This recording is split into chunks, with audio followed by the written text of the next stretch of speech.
Hi, friends. I'm back with part 14.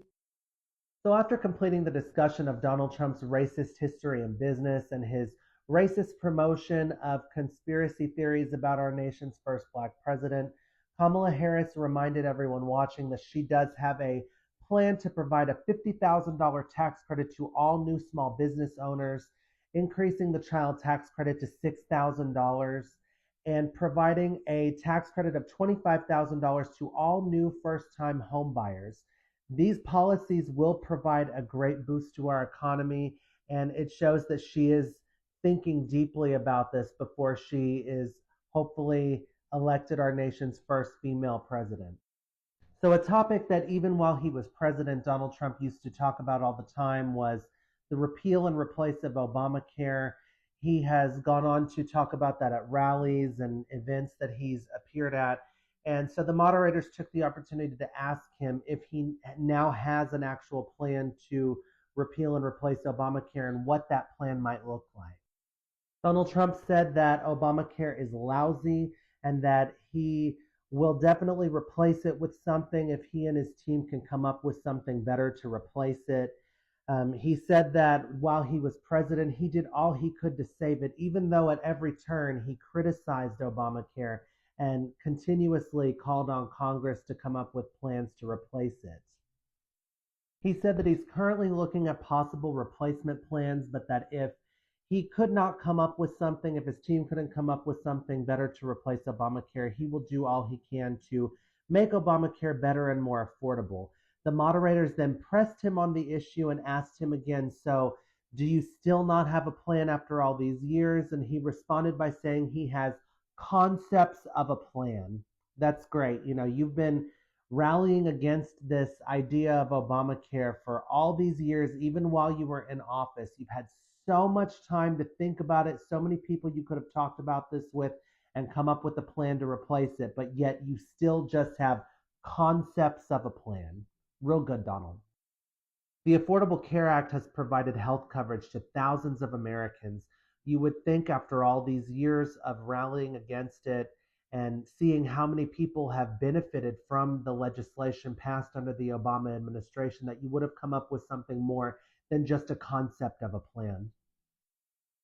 Vice President Harris was then asked about her thoughts on Obamacare and what needs to be done about Obamacare, if anything. She said that she believes that we need to maintain and improve the Affordable Care Act, that we need to continue doing so.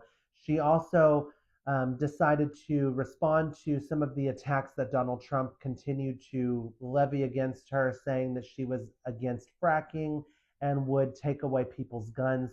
She again mentioned that she is not going to end fracking and she hadn't taken any steps to end fracking during the Biden administration. She also said that she would not be putting in any kind of policy that would involve taking away people's guns. She also reiterated the fact that she and Tim Walz are both gun owners. Vice President Harris then went on to point out the fact that while Donald Trump was in office, he attempted to have the Affordable Care Act repealed 60 times.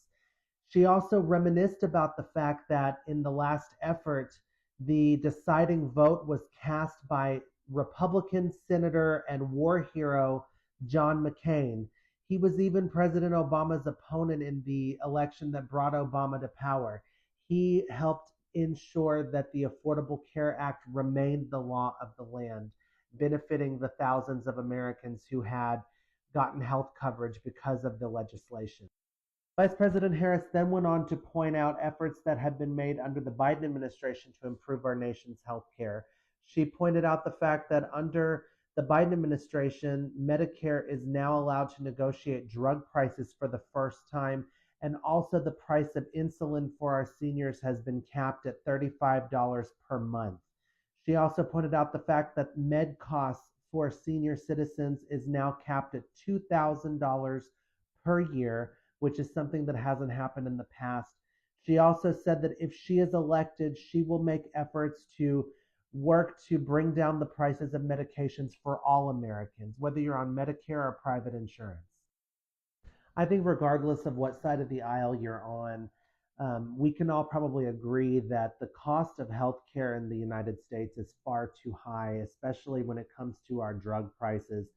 People can pay for the same drug in another country and pay far less than what Americans have to pay for that same drug. So I definitely think that her goal of bringing down drug prices in the United States for all Americans is a good one. And I definitely hope that she is able to get elected in the first place and then achieve that agenda. That's going to take votes from all of us. It's going to take everyone who supports that agenda getting out there and voting blue this November, voting for congressmen and congresswomen and senators who will go along with that agenda and help her to get that legislation enacted in law. So definitely everyone, the election is around the corner. Get out there and vote. I'm going to go ahead and end part 14 there. I'll be posting the next part very soon. So stay tuned for that. Please like, follow. I really appreciate you all for watching. Thanks. Have a great night.